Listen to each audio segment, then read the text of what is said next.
आज का सारा सेक्शन जो है वो न्यूमेरिकल सेक्शन होने वाला है। तो सारा का सारा जो न्यूमेरिकल सेक्शन है वो आज की क्लास में हम खत्म कर देंगे। डेंसिटी पे जितने भी न्यूमेरिकल है, जितने टाइप के न्यूमेरिकल है, मैंने इनको सभी को डिस्टिंग्विश कर लिया है और टॉप 12 अलग अलग तरह के सभी न्यूमेरिकल जो है वो मैंने निकाल लिए हैं। तो पहले करते हैं इन 12 न्यूमेरिकल को खत्म और फिर आते हैं अपने उन्हीं टॉपिक पे आज की क्लास में। तो सबसे पहले जो न्यूमेरिकल है वो कैलकुलेशन डायमेंशन जो डेंसिटी के ऊपर है। और 31st जो येलो कलर में आपको दिख रहे हैं ये सारे के सारे हैं जहां पर इन डायमेंशन का हम करेंगे यूज। जैसे density is equal to Z into capital M upon A cube into Avogadro's. ठीक है, डेंसिटी कैलकुलेट कैसे करेंगे, जेड की वैल्यू कैसे कैलकुलेट करेंगे, एम यानी मोलर मास, एज कैसे कैलकुलेट करेंगे और एवोगैड्रो नंबर भी कैलकुलेट करने के लिए आते हैं। तो 5 तरीके तो यही हो गए आपके। तो ये 5 आसान से जो तरीके हैं ये हैं हमारे येलो कलर में, और जो हाई ऑर्डर थिंकिंग है वो जो आए हुए हैं लास्ट ईयर में वो है इस कलर में जो पिंक कलर टाइप का है। ओके, तो पहला जो मेथड है उसको हम करते हैं शुरू। सबसे पहले है 31 और इसमें है एन एलिमेंट डेंसिटी की कितनी है 11.2 है। ठीक है, फॉर्म एफसीसी हमें बताएगा जेड की वैल्यू को। तो ये जेड की वैल्यू क्या हो जाएगी, इसमें 4 हो जाएगी और डेंसिटी की जो वैल्यू दे रखी है वो दे रखी है 11.2। ठीक है, ग्राम पर सेंटीमीटर क्यूब। ध्यान से सुनना जो मैं सारी चीजें बताऊं, एक एक वर्ड बहुत कीमती है। एज लेंथ यानी ए की वैल्यू 4 इंटू 10 की पावर -8 सेंटीमीटर में है और नहीं होती तो उसको करते सेंटीमीटर में, फिलहाल तो सेंटीमीटर में। तो हमें क्या निकालना है, एटॉमिक मास निकालना है। एवोगैड्रो नंबर जो है वो हमेशा आपको गिवन होंगे, नहीं गिवन है तो आपको 6.022 इंटू 10 की पावर 23 लेनी है। और अगर उन्होंने 6.02 दे रखे हैं, मान लो ये 2 दे रखे हैं, तो आपको 2 ही लिखना है। ये नहीं कि आप अपनी तरफ से और उसको इलेबोरेट करोगे 2 होगा, नहीं, ऐसा कुछ नहीं है। जो गिवन वैल्यू वही रखेंगे हम यहाँ पे। अच्छा, फाइंड आउट क्या करना है, उन्होंने एटॉमिक मास को फाइंड आउट करने के लिए कहा है। तो देखो एटॉमिक मास यहाँ पर सिंपल फॉर्मूला लगा, जेड इंटू में कैपिटल एम अपॉन ए क्यूब इंटू में एवोगैड्रोस। कहते हैं सीबीएसई वाले कि अगर आपने सभी की यूनिट लेफ्ट में रख दी, जैसे इसकी यूनिट होती है पर मोल, ठीक है, सभी की यूनिट आपने यहाँ लेफ्ट में रख दी तो फॉर्मूले में यूनिट रखने की जरूरत नहीं होती और उसको पूरे नंबर मिले, ऐसा बोलते हैं सीबीएसई। तो कैपिटल एम आपको निकालना है ए की क्यूब यानी 4 इंटू 10 की पावर -8 की क्यूब। और ये क्यूब की गंदी कैलकुलेशन से बचना है तो आपको क्या, लॉग एंटी लॉग का सहारा लेना होगा। और पिछले 4 साल से तो ऐसे न्यूमेरिकल आ ही नहीं रहे इसमें लॉग एंटी लॉग यूज करते हो। बड़ा सिंपल कैलकुलेशन जैसे ये 4 वाली है, तो बहुत इजी कैलकुलेशन आ रही है पिछले 4 साल से। इस साल अगर कुछ थोड़ा अलग हो तो बात अलग है, ठीक है ना। तो वही क्रॉस मल्टीप्लीकेशन और इसकी कैलकुलेशन, और आपकी जो वैल्यू आएगी वो आ जाएगी 108, जो कि सिल्वर का एटॉमिक मास होता है। इसकी ऐसे यूनिट आपको लिखनी पड़ेगी ग्राम पर मोल एवरी टाइम। ठीक है, तो आपको जो कैलकुलेशन है किस तरीके से हम कितनी 6-5 अलग अलग तरह की कैलकुलेशन जो है उसका मैं लिंक इसमें से आपको शेयर कर दूंगा। तो सारी की सारी कैलकुलेशन इसी चैप्टर की सॉलिड स्टेट की सारी मिल जाएगी आपको। ओके, आगे चलते हैं। हम येलो कलर को पहले कंप्लीट करेंगे। 34 में अगर हम देखें ये भी सिंपल है। आपका एटॉमिक मास दे दिया, आपकी डेंसिटी दे दी इन्होंने, ठीक है, और एज लेंथ अब की बार पिकोमीटर में दी है। देखो डेंसिटी क्या कह रही है, ग्राम पर सेंटीमीटर, तो एज लेंथ आपकी सेंटीमीटर में होनी जरूरी है। 409 पिकोमीटर को बोलते हैं 10 की पावर -12 मीटर। देखो मैं इसकी जो वैल्यू है वो बड़ी आराम से बता सकता हूँ, ये 4.09 10 की पावर -8 होगी। -8 सेंटीमीटर जो है हर बार होनी है, -8 सेंटीमीटर, क्योंकि कहा जाता है जितने भी यूनिट सेल हैं उनकी रफली एज लेंथ जो है वो -8 10 की पावर -8 के बराबर ही होती है। 98% जितनी भी है वो इतनी मिलेगी 10 की पावर -8। तो -8 अपने दिमाग में सबकॉन्शियस माइंड में डाल लेना कि आपकी ऐसे लगभग -8 आ रही है। नहीं आ रही तो एक बार रीचेक कर लेना इसको जरूर। जैसे ये मीटर में आई है, अब इसको सेंटीमीटर में करोगे तो क्या आएगा, देखो 409 इंटू 10 की पावर -10 सेंटीमीटर आएगा, क्योंकि 100 से मल्टीप्लाई करोगे। और अब अगला काम, बहुत जरूरी काम क्या होता है, 4.09 एक डिजिट के बाद पॉइंट लगाने का। अब अपने आप ये वैल्यू सेंटीमीटर में आ जाएगी। तो जब भी आप साइंटिफिक नोटेशन में इसे लिखोगे तो आपकी पावर -8 सेंटीमीटर में आपको दिखाई देगी एवरी टाइम। मैं कह रहा हूँ, ठीक है ना। तो ए की वैल्यू होगी आपकी, डेंसिटी होगी, एटॉमिक मास हो गया। वो कह रहा है what type of unit cell, यानी आपको जेड की वैल्यू निकालनी है, एवोगैड्रो नंबर आपके दे रखे हैं। देखो इस बार उन्होंने चेंजिंग करी है, 2, ये जो चेंजिंग करी है तो क्या कर दी, यहाँ पर इसको कर दिया 2 3 कर दिया, जबकि 2 2 होता है। तो इतना भी आपको इसी की वैल्यू लेके यहाँ पर लिखना होगा, ठीक है। सारी डायमेंशन लिखो, फिर से फॉर्मूला लगा दो, और यहाँ भी मैं हर उसकी फॉर्मूले और न्यूमेरिकल की बारीकियां बताऊंगा आपको, ध्यान से देखना। देखो ऊपर की जो बारीकी थी वो ये थी कि आपकी जो सेंटीमीटर और सेंटीमीटर की वैल्यू जो होगी इक्वल होगी, और सभी ऐसा यूनिट जो है आपको लेफ्ट में लिखनी पड़ेगी। नहीं लिखी तो उसके वो नंबर काट सकते हैं। आंसर में ऐसा यूनिट नहीं लिखी, उसके नंबर वो हाफ नंबर काट लेंगे, ठीक है। आगे देखो एक बार ध्यान से इसको, जेड। अब वो कह रहा है type of unit cell, type of unit cell कौन बताएगा, जेड बताएगा। तो जेड को अगर जब भी आप कैलकुलेट करोगे, सभी की वैल्यू, सभी की सभी वैल्यू अगर मैं पुट कर दूं, तो यहाँ आ जाएगी आपकी 10.5 इज इक्वल टू जेड की वैल्यू निकालनी है। और इसका कैपिटल एम जो दे रखा है वो 108 दे रखा है, इससे कभी मत घबराना। ये यू भी दे सकते हैं और ये ग्राम पर मोल भी दे सकते हैं, दोनों नियरली इक्वली हैं। इससे तो आप टेंशन ही मत लेना इसकी कभी भी। यहाँ वैल्यू सेंटीमीटर में रखनी है तो 4.09 10⁻⁸ की होल क्यूब, और अवोगैड्रो तो पता ही है आपको क्या 6.023 दिया है इस बार, ठीक है ना। तो 10 की पावर क्या हो जाएगी 23। यहाँ से अब जो भी जेड की वैल्यू आप निकालोगे तो आपको तो ये लगेगा जेड की वैल्यू क्या आएगी, या तो 1 आएगी, या 2 आएगी, या 4 आएगी, लेकिन कभी भी ये एकदम से इक्वल नहीं आती। जेड की वैल्यू आपकी आएगी 3.99, या फिर ये जेड की वैल्यू आपकी आती है 4.002, ठीक है ना। बहुत रेयर चांस है कि जेड की वैल्यू आपकी डायरेक्ट 4 आ जाएगी। आपको है ना ऐसे लिखना है, फिर नियरली लिख देना है 4, और ये बता देना है कि ये एफ सेंटर्ड क्यूब है, फेस सेंटर्ड क्यूब है, ठीक है। ये नहीं कि तुम्हारे किसी फ्रेंड ने बोल दिया कि 21 के क्वेश्चन का आंसर है 4, तो तुमने भी उठा के लिख दिया बिना कैलकुलेशन करे 4। वो कैलकुलेशन के नंबर भी अलग से देते हैं, जो भी आप रफ में करते हो उस कैलकुलेशन के नंबर भी अलग से देते हैं। जो लिंक में वीडियो है उसमें उसको आपको कैलकुलेशन भी दिखाई गई है कि कैसे अपने आंसर शीट में कैलकुलेशन करनी है, ठीक है। ओके, तो अभी अगला न्यूमेरिकल की तरफ चलते हैं। हमारे 2 न्यूमेरिकल खत्म हो गए हैं, एक एक करके इनको लिखता रहूंगा मैं। ये है हमारा न्यूमेरिकल नंबर 2। तो 12 आज का टारगेट है, 12 तो 12 तक खत्म करेंगे। अगर मान लो बाई चांस वो आपसे पूछता है डेंसिटी, देखो हाल ही में 2019 में आया है, और 2019 में मैं बता रहा हूँ हाल ही में जितने पिछले 4 साल न्यूमेरिकल आए हैं कैलकुलेशन है ही नहीं, पता नहीं क्या चक्कर है, लेकिन कैलकुलेशन नहीं है। बीसीसी इंडिकेट कर रहा है जेड की वैल्यू क्या इसकी 2, और एज लेंथ फिर से पिकोमीटर है, फिर से पिकोमीटर है।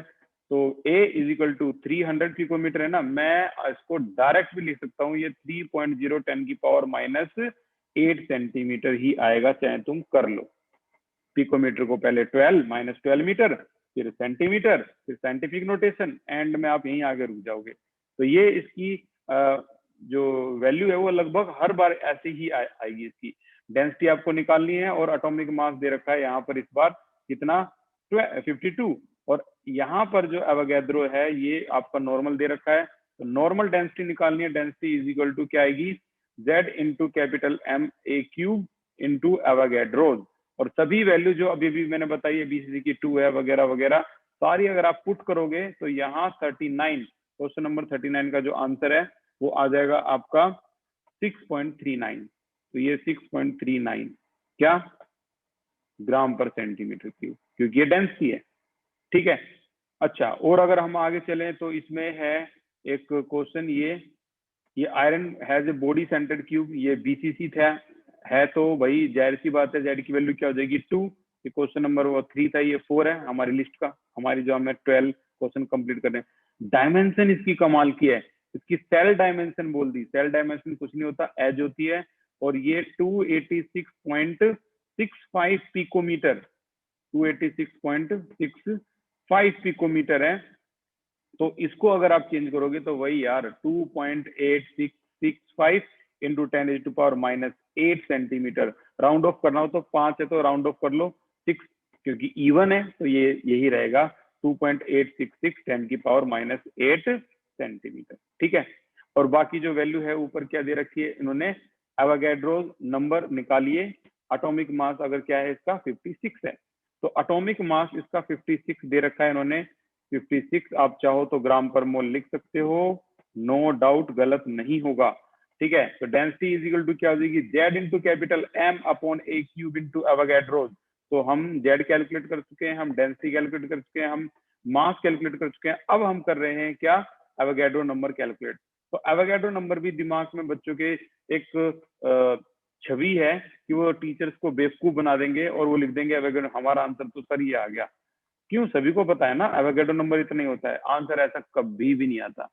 इस क्वेश्चन का भी आंसर अगर मैं आपको देख के बताऊं तो इस क्वेश्चन का जो आंसर है वो है आपका 47। इसका जो आंसर है 6.021, ये आंसर दे रखा है इसका। ठीक है, 47। कई बार ये नहीं है कि ये नहीं आ सकता, आने को तो ये भी आ सकता है, लेकिन कई बार आंसर ऐसे भी आते हैं 6.043 10 की पावर 23, 6.032 3 इंटू 10 की पावर 20, ऐसे भी आंसर आते हैं और कई बार ऐसे भी आते हैं। मेरे कहने का ये मतलब है, इस भूल में बिल्कुल मत रहना कि किसी दूसरे का आंसर आप सुन लोगे और कॉपी करके लिख दोगे, डायमेंशन ऐसी की ऐसी लगा के छोड़ दोगे और बिना कैलकुलेशन के आपको नंबर मिल जाएंगे। बिल्कुल भी नहीं मिलते। हमारे इंडिया में जो सबसे ज्यादा सीबीआई से भी ज्यादा कारगर है वो सीबीएसई है। ठीक है ना, आप चेक करना, इसमें फ्रॉडुलेंट वर्क होता ही नहीं। आप किसी की जानकारी निकाल के सोचो कि हम चेकिंग बढ़िया करवा देंगे, ऐसा नहीं होता इसमें। ठीक है ना, थोड़ी बहुत जानकारी सीबीआई में निकल जाएगी, इसमें नहीं निकल सकती आपकी। आपका पेपर चेक कहाँ हो रहा है आपको खुद भी नहीं पता होगा, किस जगह पे चेक हो रहा है। तो अगला क्वेश्चन है आपका, ये कौन सा था, नंबर 4। अब नंबर 5 पे आते हैं।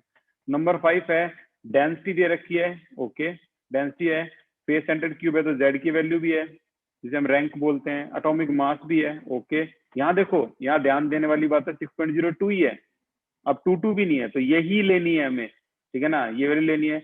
एस्टिमेट द रेडियस, रेडियस बताओ भाई, रेडियस तो तब निकलेगी ना जब एज निकालोगे, तो एज वाला केस है ये। और अगर कहते हैं जिसको एज निकालना आ गया ना, उसके लिए तो डेंसिटी वाले न्यूमेरिकल सारे आसान है, तो इसको भी जरूर देखना कैलकुलेशन में कैसे लॉग एंटी लॉग का यूज करके हम एज निकालते हैं। तो density is equal to Z into capital M upon A cube into Avogadro's. और ये ए क्यूब को क्यूब रूट बनाने की जरूरत ही नहीं पड़ेगी आपको, क्यों, मैं बता रहा हूँ ना, log anti log. Density into Avogadro, Z की वैल्यू है आपकी 4, कैपिटल एम है 207, डेंसिटी दे रखी है कितनी 11.35 और एवोगैड्रो नंबर आपकी दे रखे हैं 6.02। सारी कैलकुलेशन करोगे तो देखो लॉगरिथम जब लगाओगे, सोचो लॉगरिथम जब लगाओगे, मान लो यहाँ पर कोई भी वैल्यू है 3.2, तो पता है क्या हो जाएगा, ये हो जाएगा 3 log a। अब जो भी इसकी लॉगरिथम वैल्यू देख के लिखोगे, मान लो आपने लिख दिया यहाँ पर देख के 0.69, तो ये 3 आपको क्या करना पड़ेगा, डिवाइड करना पड़ेगा इस तरीके से 0.69 बाई 3। अब जो भी आएगा उसका आप क्या देखने वाले हो, एंटी लॉग। ठीक है ना, एंटी लॉग। ये खेल है कुल मिला के सारा। डिटेल में जितनी भी कैलकुलेशन है एक दिन चेक कर लो, बस एक बार चेक कर लो, उसके बाद तो चेक करने की जरूरत ही नहीं है, फिर तो आप अपने आप कैलकुलेशन करोगे। तो एक दिन की मेहनत है, जिन्होंने पहले ही चैप्टर कर रखा है तो एक दिन की मेहनत है बस, ज्यादा नहीं। तो ये नंबर 5 था, ये भी हो गया खत्म। तो 5 डायमेंशन होती है हमारे फॉर्मूले में और पांचों डायमेंशन होती हैं खत्म। देखो ये 5 डायमेंशन है, 1 2 3 4 5। ठीक है, तो ये सारी की सारी होती हैं खत्म। अब हम आते हैं हाई ऑर्डर थिंकिंग में। कुछ ऐसे न्यूमेरिकल भी वो आपको देंगे जो दिमाग घुमाएंगे, और पिछले 4 या 5 सालों से आपका इसी तरह का पैटर्न लगातार दे रहे हैं। वो बुक में भी है 208 ग्राम के नाम से, एक ये है। तो मैंने पूरी लिस्ट बनाई है, इनको एक बार ध्यान से देख लेना कैसे कैसे न्यूमेरिकल हैं। पहला न्यूमेरिकल जो हाई ऑर्डर थिंकिंग स्किल का है और लास्ट ईयर में आया हुआ है। अब की बार उन्होंने क्या किया है न्यूमेरिकल में, फेस सेंटर्ड क्यूब है तो जेड की वैल्यू आ गई हमारी, एज लेंथ 200 पिकोमीटर है, एज आ गई आपकी। लेकिन वो कह रहा है डेंसिटी निकालो अगर 200 ग्राम एलिमेंट है। कई बच्चे क्या करते हैं, ये 200 ग्राम को कैपिटल एम बोल देते हैं। ऐसे कैसे बोल सकते हो भाई इसको कैपिटल एम? कैपिटल एम तो वो होता है ग्राम पर मोल, ये तो ग्राम है, तो इसको कैपिटल एम नहीं बोलते, इसको स्मॉल एम बोलते हैं। इसका नाम है मास इन ग्राम। ठीक है, अब यहाँ पर उन्होंने कहा है सीधा सीधा कैलकुलेट डेंसिटी कैलकुलेट करो। चलो भाई, हम तो सिंपल सिंपल डेंसिटी कैलकुलेट कर रहे थे। ये देखो, हम तो नॉर्मल डेंसिटी कैलकुलेट कर रहे थे, z into capital M A cube into Avogadro's. ठीक है, तो ये थोड़ा सा लेवल अब ऊपर हो रहा है, ध्यान से सुनना, ध्यान से। अगर ये लेवल भी समझ के फिर तो आपको कुछ करने की जरूरत ही नहीं है अब न्यूमेरिकल सेक्शन में। तो डेंसिटी में आपके पास क्या क्या है? जेड, हाँ जी जेड है, इन्होंने साफ बोला है 600 क्यूब। कैपिटल एम एम नहीं है, कैपिटल एम नहीं है, ये स्मॉल एम है, तो ये नहीं है आपका।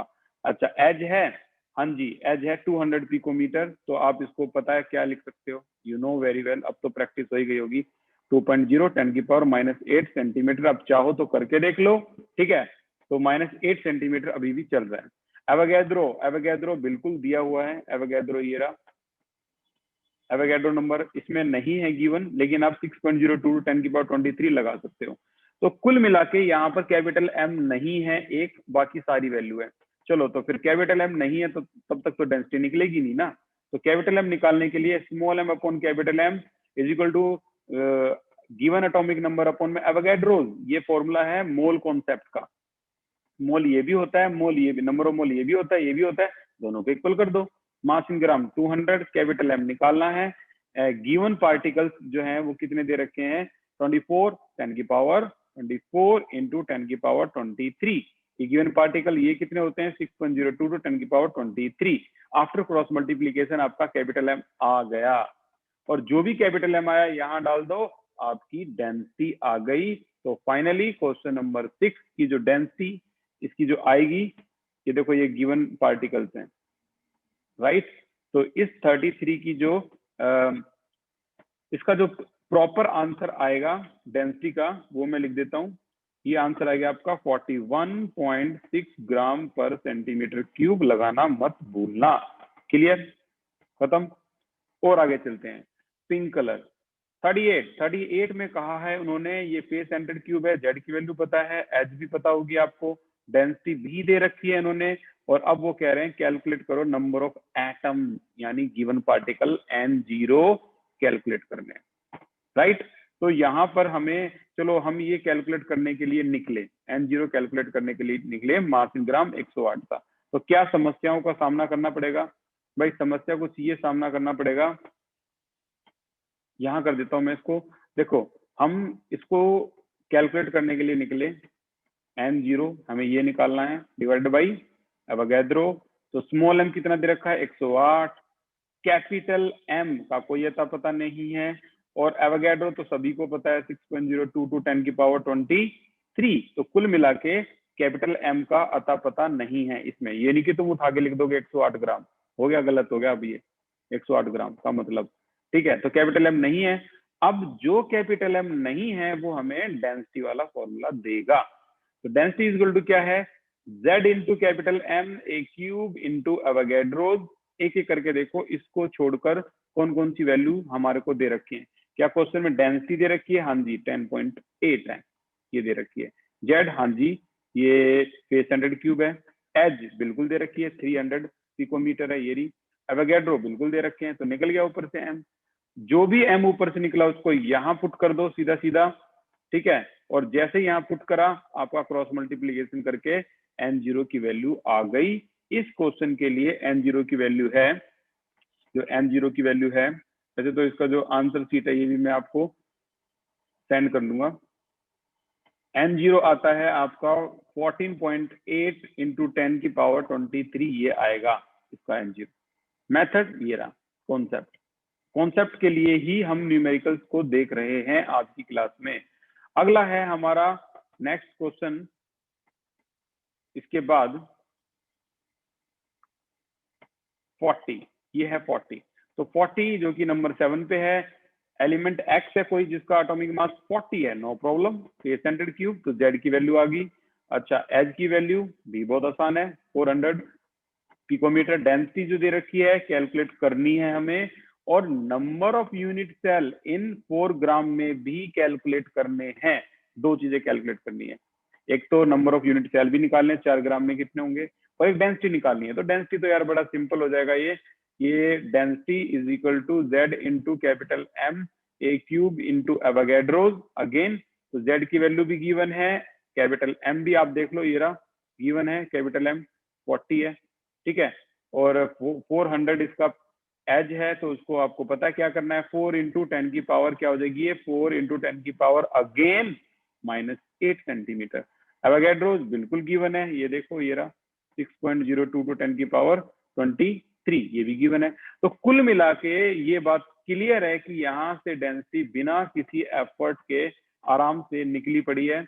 तो इसकी जो डेंसिटी आएगी वो आ जाएगी आपकी, डेंसिटी लिख देता हूं मैं यहाँ पर 4.15 ग्राम पर सेंटीमीटर क्यूब।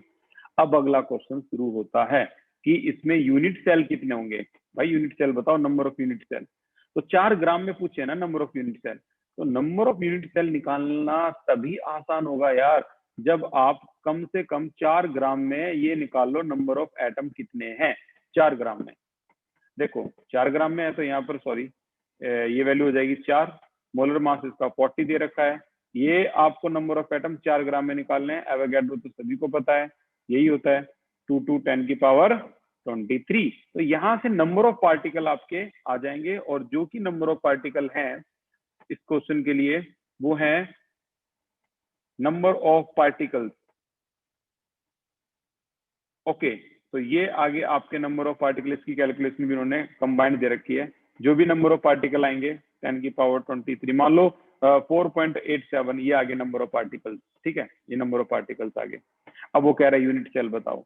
तो इतने एटम्स हैं टोटल मिला के आपके कितने में, 4 ग्राम में। ये मैंने माना है, आए नहीं है, ये एज्यूम किया है, ठीक है।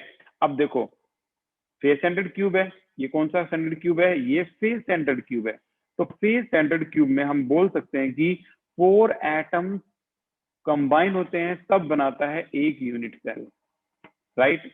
तो बताइए इतने सारे एटम्स कंबाइन होंगे, एक एटम कंबाइन होगा तो क्या आ जाएगा 1/4, और इतने सारे एटम 4.87 इंटू 10 टू पावर 23 ये कंबाइन होंगे तो मल्टीप्लाई कर दो, आ गया आपका यूनिट सेल, खत्म। इतने यूनिट सेल आप निकाल सकते हो इस तरीके से, ठीक है, कितने यूनिट सेल हैं। अगला क्वेश्चन जो है ये भी इस कलर में है, तो इसको भी देखते हैं। कैलकुलेट डेंसिटी निकालिए, फेस सेंटर्ड क्यूब है और आपकी एज लेंथ दे रखी है, और उन्होंने कहा है 300 ग्राम एलिमेंट में इतने एटम्स होते हैं, तो बताइए डेंसिटी क्या होगी। हम तो सीधे सीधे बच्चों की तरह डेंसिटी का फॉर्मूला लगाएंगे इसमें, ठीक है। तो भाई डेंसिटी का फॉर्मूला क्या है, Z into capital M A cube into Avogadro, ठीक है। क्या हमारे पास जेड है, चलो चेक करते हैं। हाँ जी जेड है, एच भी है, तो जेड है, ओके, एच भी है। क्या एवोगैड्रोज हैं, ये तो ये लगभग सभी में होते ही हैं, और नहीं भी है तो आप वैल्यू को पता है लिख दो। एक चीज नहीं है कैपिटल एम, तो कैपिटल एम कहां से निकलेगा, again again small M upon capital M, n0 given particle upon में एवोगैड्रो। तो यहाँ पर ये आपका आ गया ग्राम में 300 ग्राम है, और ये 2 इंटू 10 की पावर 14 है। चलो ये 300 ग्राम है, मोलर मास निकालना है, तभी तो ये क्वेश्चन सोल्व हो सकता है ना। Is equal to given particle 2 into 10 की पावर 24, और ये जो है आपका एवोगैड्रो, इसका नाम एवोगैड्रो ही प्रोनाउंस होता है क्योंकि ये इटली का रहने वाला था, वहां पर ऐसी ही स्पेनिश इटली ऐसी लैंग्वेज है। तो एम जो भी आएगा यहाँ पुट कर दो, your density will be in your sheet. तो आंसर आ गया यहाँ पर 42 का जो आंसर है 38.4, ये डेंसिटी आ जाएगी 38.4 ग्राम पर centimetre cube. This is your density. फिर से और आगे देखें तो कितनी बार आप अंदाजा लगा सकते हो कितनी बार उन्होंने ऐसे ही क्वेश्चन पूछे हैं। देखो फिर से आ गया वो 300 ग्राम, अब की बार एटम्स पूछे हैं। तो डेंसिटी दे रखी है इन्होंने, ठीक है, अब की बार एटम्स पूछे हैं। तो डेंसिटी अगर गिवन है तो जाहिर सी बात है हम एटम्स कैसे निकालेंगे, हमारे पास तो इकलौता ऑप्शन है ना ये, राइट, इकलौता ऑप्शन है 300 ग्राम। हाँ जी यहाँ रख दो। मोलर मास इसका नहीं पता, सॉरी मोलर मास नहीं पता। Given particle how many atoms ये भी पूछ रखे हैं, तो ये भी नहीं पता। तो मैं दोनों पे क्वेश्चन मार्क लगा देता हूँ, क्या रेड मार्क लगा लेता हूँ, रेड मार्क सही रहेगा। इसका नहीं पता, इसका भी नहीं पता, और जो पता है वो ब्लैक में है, इसका भी पता है 6.022। तो कुल मिला के हमें क्वेश्चन में डिमांड ये कर रखी है, ये निकाल के दिखाओ। तो हम इसको कैसे निकालेंगे, बिल्कुल बिल्कुल जो तुम्हारे दिमाग में चल रहा है डेंसिटी वाले फॉर्मूले से। तो ए इस तरह के क्वेश्चन कितनी बार उन्होंने रिपीट करे हैं आप देख सकते हो, कितनी बार 2016 ऑल इंडिया सीबीएसई वगैरह वगैरह। तो जो भी यहाँ से कैपिटल एम निकलेगा उसको यहाँ पुट कर दो, क्रॉस मल्टीप्लाई, आ गया आपका नंबर ऑफ पार्टिकल, जो कि गिवन नंबर ऑफ पार्टिकल आपके आगे। तो यहां तक ये आपके टोटल न्यूमेरिकल खत्म होते हैं 9। 10, 11, 12 जो क्वेश्चन है वो आपके यहां से लिए गए हैं। मैंने हर जगह का चप्पा चप्पा छान लिया, जहां से भी मेरे को मिले वो मैंने निकाल दिए। ये देखिए एक क्वेश्चन तो है ये, कैलकुलेट डिस्टेंस निकालिए Na पॉजिटिव और Cl नेगेटिव के बीच में NaCl क्रिस्टल में। तो बच्चे क्या करते हैं, बच्चे करते हैं कि इसमें ना वो सोचते हैं डिस्टेंस का मतलब एज निकालने के लिए कह रहा है, उनके हिसाब से एक Na यहाँ पे है यूनिट सेल में, उनके हिसाब से तो ऐसा चल रहा है भाई NaCl का जो रियल स्ट्रक्चर है उनके हिसाब से एक Na यहाँ पे है और एक Cl यहाँ पे है, ये यहाँ पे है, बस दोनों के बीच में डिस्टेंस निकालनी यानी एज निकालनी है। नहीं, ऐसा नहीं है। अगर आप रियल डायग्राम को ध्यान से देखोगे तो आपको पता लगेगा जो सोडियम होता है ना, सोडियम वो आपका कहाँ होता है, एज पे होता है, और जो Cl होता है ना, Cl क्लोरीन, वो कहाँ होता है, कॉर्नर पे होता है, और ये जूम होके एक दूसरे को टच करते हैं। तो जाहिर सी बात है ये अगर रेड कलर में सोडियम है और ब्लैक कलर में क्लोरीन है तो इन दोनों के बीच की दूरी, ये यहाँ से यहाँ तक की डिस्टेंस असल में a/2 है। तो इस क्वेश्चन में स्पेशलिटी बस इतनी ही थी कि आपको एज निकालनी है। जैसे कि मैंने बताया लॉग एंटी लॉग से तो बहुत आसानी है, देखो इस बच्चे ने भी लॉग एंटी लॉग लगा रखा है, तो बड़े आसानी से एक्यूरेट आंसर निकलते हैं। ये आ गई। अब डिस्टेंस क्या होगी इन दोनों के बीच की, तो एज आइए इसका हाफ कर दो, ठीक है ना, डिवाइडिंग बाई 2। तो यहाँ डिवाइडिंग बाई 2 कर दोगे तो ये आपका आंसर आ जाएगा। That's it, this is question number 10। ये भी हाई ऑर्डर थिंकिंग लिस्ट में था। ये क्वेश्चन आपकी एनसीईआरटी का एग्जाम्पल 1.3 है। अगर आप इसको भी ध्यान से देखो, ये आपकी एनसीईआरटी का टॉपेस्ट रैंक क्वेश्चन है एक तरह से। 1.3 चेक कर लेते हैं एक बार, एग्जाम्पल ही है और ये 1.3 ऊपर ही होना चाहिए मेरे हिसाब से। तो 1.3 यार, और ज्यादा नीचे नहीं जाया जाएगा, नहीं है भाई यहाँ पे। तो यहाँ पर ये है वो 1.3 जिसकी बात हो रही है, ये 1.3 है और स्पेशल क्वेश्चन है, इसकी भी जितनी तारीफ कर लो उतनी कम है। लेकिन अब ये आपके लिए थोड़ा सा आसान हो गया, थोड़ा क्या कुछ ज्यादा ही आसान हो गया, क्योंकि ऐसे ऐसे हमने 5 न्यूमेरिकल कर लिए, ठीक है ना। वही आ गया ना 208 ग्राम। क्या निकालना है इसमें, हाउ मेनी एटम्स।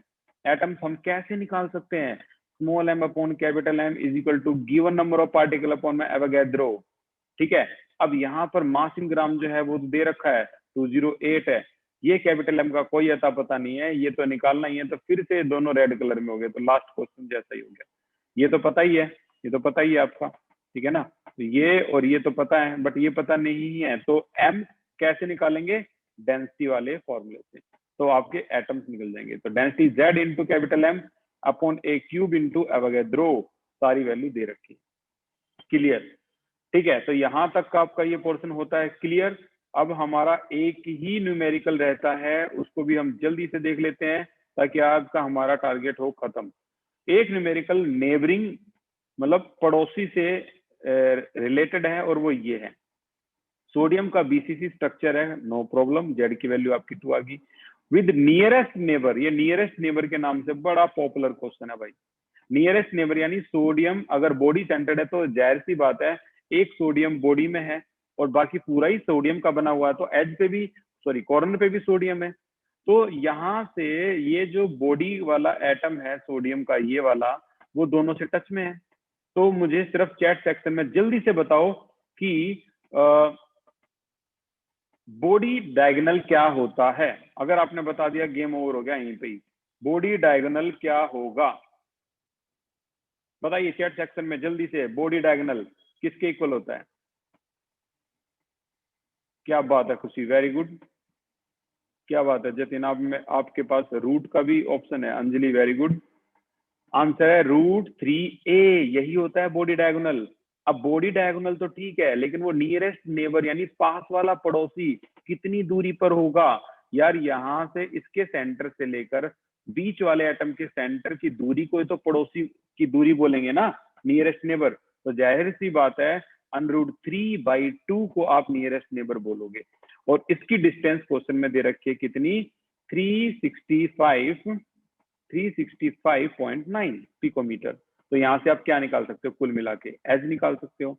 और अगर एज निकल गई, जो कि ये दे रखी है, ये एज निकल गई, तो अब उन्होंने क्या पूछ रखा है, डेंसिटी, कुछ रहा ही नहीं अब तो कुछ है ही नहीं। Density equal to Z into capital M A cube into Avogadro. तो Z की वैल्यू जो है वो बॉडी सेंटर्ड देख के पता लग जाएगी।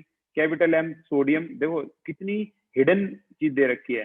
कैपिटल M अपने आप दिमाग से लगाना है, सोडियम का 23 होता है। एज अभी अभी निकाल के हटे हम, इसको सेंटीमीटर में कर लेंगे। एवोगैड्रो क्या होता है, 6.02 10 की पावर 23। तो ये क्वेश्चन खास क्वेश्चन था। बॉडी डायगोनल √3a होता है, फेस डायगोनल √2a होता है। और इससे तो आप स्मॉल r और कैपिटल R के बीच में रिलेशन भी चुटकियों में निकाल दोगे, जो आपके लिए बहुत बड़ा काम था। ठीक है, चुटकियों में कैसे निकाल दोगे, लो जी, ये होता है यहां से स्टार्ट। तो ये है आपका आज का। वैसे तो अच्छी बात है कि ये सेशन बहुत छोटा है, मैंने देखा 4-5 पेज में खत्म हो गया ये। तो अच्छी बात है, हमारा लेक्चर 4 जल्दी खत्म हो जाएगा यहाँ से, मुश्किल से मुश्किल 7 या 8 मिनट। चलो चेक करते हैं। वॉइड से शुरुआत होती है इसकी। वॉइड को कहते हैं खाली जगह, एम्प्टी स्पेस। ठीक है, तो यहाँ पर वॉइड 2 डायमेंशन में भी होती है, ये भूल में मत रहना। आपने एक पढ़ ली टेट्राहेड्रल ऑक्टाहेड्रल वही दुनिया है, खत्म होगी नहीं। देखो स्क्वायर वॉइड भी बोलते हैं। स्क्वायर वॉइड में 2 डायमेंशनल देखा जाता है कि ये जो खाली जगह है जो आपको दिख रही है, ये कितने एटम से टच में है, 4, तो इसका कोऑर्डिनेशन नंबर हो गया 4। ये होती है ट्राइगोनल वॉइड, ये 3 एटम से टच में होती है ये खाली जगह। ठीक है, तो 3 डायमेंशन की अगर बात करें तो टेट्राहेड्रल और ऑक्टाहेड्रल होती है। टेट्राहेड्रल जो होती है हमारी, वो 4 एटम से सराउंडेड होती है, कल की क्लास में पढ़ लिया। और अगर मैं, ध्यान से सुनना जो बात मैं अब बोल रहा हूं, अगर मैं इसके बीच में छोटा सा एटम लगाऊं और उसकी रेडियस ले लूं, जिसे हम नॉर्मली R पॉजिटिव कहेंगे, कैटायन की रेडियस, और बड़ा एटम तो दिख ही रहा है आपको, उसकी रेडियस ले लूं तो बड़े R को हम R नेगेटिव कहेंगे, एनआईएन रेडियस, और दोनों की रेडियस को डिवाइड कर दूं तो टेट्राहेड्रल के केस में every time you can see value आएगी 0.225। In the same way octahedral case में अगर देखें तो कोऑर्डिनेशन नंबर 6 होता है, आपको पता है, 3 एटम ऊपर 3 एटम नीचे। ठीक है ना, और यहाँ पर जो इनकी बीच में बिल्कुल अगर मैं एटम को लगाऊं तो वहां छोटा सा एटम बेचारा पॉजिटिव और नीचे वाला नेगेटिव होता है आमतौर पर। तो इनकी रेशियो जो आएगी वो 0.414 के नाम से ज्यादा पॉपुलर है। चलो इन्होंने 5 दे दी, कोई प्रॉब्लम नहीं है। ठीक है, तो इसे बोलते हैं हम ऑक्टाहेड्रल वॉइड। अगर यहाँ फॉर्मूलेज की बात करें, क्या नाम है, न्यूमेरिकल की बात करें, तो ये न्यूमेरिकल भी देखो कितने आसान आसान तरीके से इन्होंने समझाए हैं, जो कि आपको बहुत सिंपल लगेंगे। ए टेट्राहेड्रल पे है और बी ऑक्टाहेड्रल पे है। ठीक है, ए टेट्राहेड्रल, बी ऑक्टाहेड्रल, और ये ऑक्साइड है यानी ऑक्सीजन भी है। ठीक है, तो बताइए फॉर्मूला क्या होगा। अब टेट्राहेड्रल और ऑक्टाहेड्रल के बारे में आप क्या जानते हो, जितने भी ऑक्टाहेड्रल होते हैं वो नंबर ऑफ एटम ही होते हैं, यानी नंबर ऑफ एटम अगर n है तो ऑक्टाहेड्रल n है, और आपके टेट्राहेड्रल 2n है। इससे आप सारे न्यूमेरिकल कर दोगे, इसके सारे का मतलब सारे टेट्राहेड्रल वर्ग 2n होंगे। ठीक है, बस वही चीज उन्होंने बताई है। देखो टेट्राहेड्रल है तो a आपका क्या हो जाएगा, 2 से मल्टीप्लाई, ये हो गया। ऑक्सीजन एज इट इज रहेगा क्योंकि ये ऑक्साइड है, और बी क्या है, ऑक्टा, तो बी को तो आप 2 से मल्टीप्लाई करोगे नहीं, ऐसा कैसा। तो बताओ इसका फॉर्मूला क्या बना, इसका फॉर्मूला बन गया A2OB, यानी A2BO, खत्म खेल।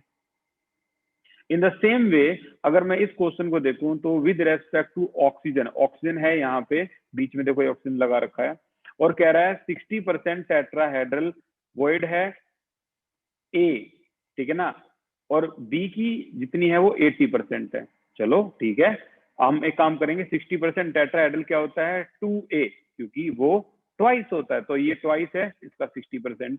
ये ट्वाइस तो नहीं हो सकता ना, ये तो ऑक्टाहेड्रल है, तो ये तो नॉर्मली बी रखेंगे तो इसका 80%। अब हम इस पूरे कॉन्सेप्ट में किससे मल्टीप्लाई करें, 100 से मल्टीप्लाई कर दो तो ये 100 खत्म, ये 100 इसके सामने आ गया, 100 से मल्टीप्लाई करके ये 100 भी खत्म। अब जो भी बचा वो क्या है, ए 2 से मल्टीप्लाई करो 120, बी आपका 80 है, और ओ आपका 100 है। 0 से 0 0 काट दूं मैं, तो यहाँ क्या आएगा A 12 B 8, ये अगर यहाँ 2 से डिवाइड कर दूं तो फाइनली आपका फॉर्मूला ये बन गया, गेम ओवर। अब इतना तो आ गया आपका सीबीएसई में। नीट में क्या पूछ लेते हैं कि अगर ऑक्साइड की जगह, अब ये नीट का क्वेश्चन है जो अगला है, ऑक्साइड की जगह, वेट ए मिनट, ऑक्साइड की जगह वो पूछ लेते हैं अगर ये नाइट्राइड होता तो आंसर क्या होता। बड़ा सिंपल है, देखो ऑक्साइड जो है उसकी ऑक्सीजन की जो वैलेंसी है वो -2 होती है, तो मल्टीप्लाई करो, आपका आंसर क्या है, -10 आया। क्या नाइट्रोजन में ऐसा क्या लगाओगे जो आपका आंसर -10 ही आए? मैं आपसे क्वेश्चन कर रहा हूँ। A6 है, नो डाउट, B4 है, नो डाउट, नाइट्रोजन में ऐसा यहाँ क्या लगाओगे जो आपका आंसर 10 ही आए, -10 ही आए? क्या लगाओगे नाइट्रोजन में नंबरिंग में? चलो चैट सेक्शन देखते हैं दिमाग कितना है। 5 गलत आंसर है भाई। रिया ये भी 5, ये गलत है, गलत है भाई, 5 तो नहीं आ सकता। क्या बात है जतिन, नाइस, बहुत बढ़िया, बहुत अच्छे जतिन भाई, सही जा रहा है जतिन, करेक्ट है। और कोई है जो चैलेंज दे पाए जतिन को भाई? नंबर नाइट्रोजन में ऐसा क्या लगाओगे जो आंसर ये आए? रवि बहुत बढ़िया, करेक्ट आंसर है ये। मयूर गलत है। रितु बहुत बढ़िया, बहुत बढ़िया, ये ठीक है। देखो नाइट्रोजन में 10/3 लगाओगे ना तब आंसर 10 ही आएगा, क्योंकि इसकी वैलेंसी जो होती है वो -3 होती है नाइट्रोजन की। मल्टीप्लाई करो 3 को, वो 10/3 से आ गया ना 10। इसीलिए यहाँ 10/3 होने पर, ये देखो 10/3 होने पर इस तरीके से ये तीनों को 3 से मल्टीप्लाई कर दो, finally your answer is this. समझ में आ गया? कॉन्ग्रेचुलेशन। नहीं आया टेंशन मतलब, नीट है ये। वैसे नीट का एग्जाम मार्च अप्रैल मई 3 महीने लगातार होगा, अलग अलग सेशन मिलेंगे वो। यहाँ से शुरुआत होती है रेडियस रेशियो की, इसकी बात कर रहा था मैं आज। रेडियस रेशियो किसके केस के लिए? ऑक्टाहेड्रल वॉइड के केस के लिए। ऑक्टाहेड्रल वॉइड के बारे में अगर आपको ये बातें पता है तो आपके लिए आसान हो गया। ये 3 एटम ऐसे होते हैं, इसके ऊपर रखने वाले 3 एटम ऐसे होते हैं। अगर मैं इन 3 एटम को इन 3 एटम के ऊपर रख दूं तो ये जो वॉइड बनेगी वो ऑक्टाहेड्रल वॉइड बन जाएगी। अब इनको 3 डायमेंशनली आप रोटेट करोगे तो रोटेट करने के बाद हैरान कर देने वाला डायग्राम कैसा आएगा? ये 4 एटम ऐसे दिखाई देंगे और एक एटम इसके जस्ट ऊपर और एक एटम इसके जस्ट नीचे। अभी भी डायग्राम में 6 ही एटम हैं, एक जस्ट ऊपर और एक जस्ट नीचे। अगर मैं नीचे वाले एटम को रेड कलर से दिखाऊं तो आपको दिख रहा है नीचे वाला दबा हुआ एटम, ये नीचे वाला दबा हुआ एटम है, ठीक है, जो रेड कलर का है। तो कुल मिला के इसके 6 ऐसे होते हैं, बस इसी का इस्तेमाल किया गया है डेरिवेशन में। और डेरिवेशन में मैं आपको बताऊंगा, अगर आप आर और कैपिटल आर और इस आर के बीच में रिलेशन निकालना चाह रहे हो तो बेस्ट जो डेरिवेशन है वो आपको दी गई है। सबसे आसान डेरिवेशन वो आपके इस नोट्स में भी दी गई है, और जो ये जो हमारे ट्यूशन के नोट्स हैं इसमें भी बहुत बढ़िया डेरिवेशन है, नो डाउट। इसमें भी अच्छी डेरिवेशन है, लेकिन ज्यादा ही एक्सप्लेन किया गया है ये डायग्राम बना के, ठीक है। लेकिन जो ये डेरिवेशन, इसमें ट्राइंगल ABC वगैरह लेने की जरूरत पड़ेगी ही नहीं। चलो मैं इस डायग्राम को देखकर यही इसको एक्सप्लेन कर दूं। तो देखो आप ना अब नया कुछ सीख लो। इसमें आप क्या कर सकते हो, आपके हाथ में पावर क्या है। देखो ट्राइंगल लेने की कोई जरूरत है ही नहीं, सीधा सीधा खेल खत्म करो। ये जो है यहाँ पर, ये इतनी लेंथ किसकी होती है? ये होती है एज। तो जाहिर सी बात है एज किसके इक्वल है? 2r के इक्वल है एज, ठीक है, ये वाली एज। अब AC जो है यहाँ पर, ये AC की वैल्यू जो है, इसमें अगर आप देखोगे तो AC की वैल्यू में कितनी वैल्यू है? ये है आपकी ट्राइंगल के हिसाब से A अगर लगाओगे तो √2a होगी ये। तो √2a, ये जो √2a है, और AC में जितने भी r हैं सभी लगा दो, 2r प्लस में स्मॉल 2r, ये आ गया आपका √2a, ठीक है। बस A और A ट्राइंगल का के हिसाब से आप ऐसे भी लगा सकते हो, चलो ठीक है ऐसे लगा लो ताकि ज्यादा कंफ्यूजन ना हो, ठीक है। ये आ गया आपका, और normal A equal to R तो आ गया। अब करना ये है, नंबर 1 ये है, नंबर 2 ये है, दोनों को कर दो डिवाइड ऐसे करके, ठीक है। अब √2a अपॉन में A इज इक्वल टू, यहाँ 2 कॉमन ले लो, कैपिटल R और स्मॉल r डिवाइडेड बाई ये कैपिटल R, ठीक है। अब ऐसा करने पर और इन दोनों से इसको डिवाइड करने पर, ये ए से ए तो कैंसिल ही हो गया ना, ठीक है, और 2r, यहाँ पर 2r है तो इसको यहाँ पर हम 2r ही लेंगे, a की वैल्यू 2r, तो यहाँ भी हम a की वैल्यू जो है वो 2r ही लेंगे, तो 2 से ये 2 कैंसिल हो जाएगा। अब नॉर्मली आप डिवाइड करके यहाँ फेंकोगे तो आपका जो रिलेशन है वो आया पड़ा है क्या, 0.225 कैपिटल R, ये आ गया आपका ऑक्टाहेड्रल के केस के लिए 0.414 कैपिटल R। बड़ा सिंपल यहाँ दे रखा है ये, ठीक है। और यहाँ पर अगर आप देखोगे ये रिलेशन निकालना है तो यहाँ पर क्योंकि ये बॉडी डायगोनल है, ये बॉडी वाला जो खेल आ गया ना यहाँ पर बॉडी डायगोनल। अब बॉडी डायगोनल तो आपको पहले ही पता है ना, बॉडी डायगोनल क्या होता है, ये होता है √3a होता है। तो यहाँ सिंपल आपको कुछ नहीं करना, पहले तो एज्यूम करो कि ये एटम, इसको दूसरे कलर से दिखा रहा हूं मैं, ये एटम, ये पिछले वाला एटम और ये फ्रंट वाला एटम, ये आपका ये वाला एटम, अगर ये जूम करेंगे तो एक दूसरे को टच करेंगे, 3 के ऊपर 1 रखा जाएगा ये वाला, ठीक है भाई। और बीच में एक छोटी सी जो जगह बनेगी उसको इससे दिखाया गया है, ठीक है, छोटी सी जगह को। अब आप एज्यूम करो जब ये एटम इसके ऊपर एटम पे रखोगे तो टच तो कर रहा है ना, तो इसका मतलब ये हुआ जो AC है ना, ऊपर का AC, उसकी वैल्यू आपकी क्या है, 2R है AC की वैल्यू। और ट्राइंगल के हिसाब से देखें AC क्या है, AC एक पूरे क्यूब का फेस है, और फेस डायगोनल क्या होता है, ये होता है a√2, ठीक है, फेस डायगोनल a√2 और body diagonal √3a।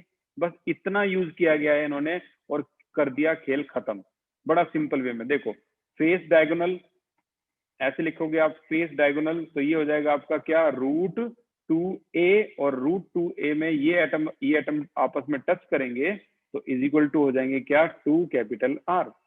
Clear. Body diagonal की बात करोगे तो बॉडी डायगोनल जो है वो होता है √3a, और √3a में यहाँ पर तो कोई एटम है ही नहीं, तो हमें तो इतना आधा ही लेना पड़ेगा, तो √3a को डिवाइड कर दो 2 से, और आप देखोगे तो एक बड़ी R है रेड वाली, एक छोटी R है ब्लैक वाली, तो R + R हो गया ये, ठीक है।